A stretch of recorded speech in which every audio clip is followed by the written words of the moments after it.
সিরিয়ার অন্তর্বর্তীকালীন প্রেসিডেন্ট আহমেদ আল শারা ১৩ মার্চ একটি অস্থায়ী সংবিধানের খসড়া প্রস্তাবে স্বাক্ষর করেছেন।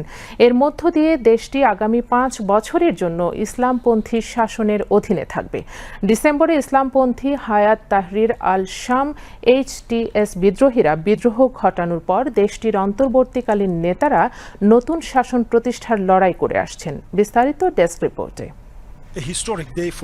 বাশার আল আসাদ সরকারের উৎখাত করার পর ৩ মাস পর সাংবিধানিক ঘোষণাপত্রে স্বাক্ষর করলেন সিরিয়ার অন্তর্বর্তীকালীন প্রেসিডেন্ট আহমেদ আল শারা।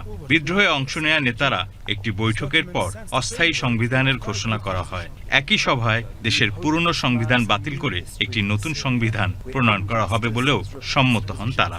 অস্থায়ী সংবিধান প্রণয়নের জন্য দায়িত্বপ্রাপ্ত কমিটির ৭ সদস্যের।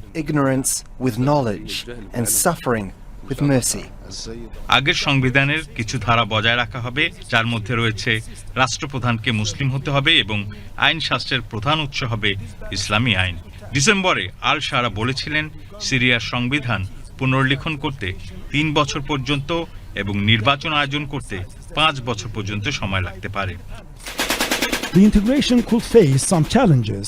যুদ্ধবিধ্বস্ত দেশটিতে আসাদ পরিবারের ৫০ বছরেরও বেশি সময় ধরে স্বৈরাচারী শাসনের অবসান দেখে অনেকেই খুশি হলেও ধর্মীয় এবং জাতিগত সংখ্যালঘুরা এখনও সন্দিহান।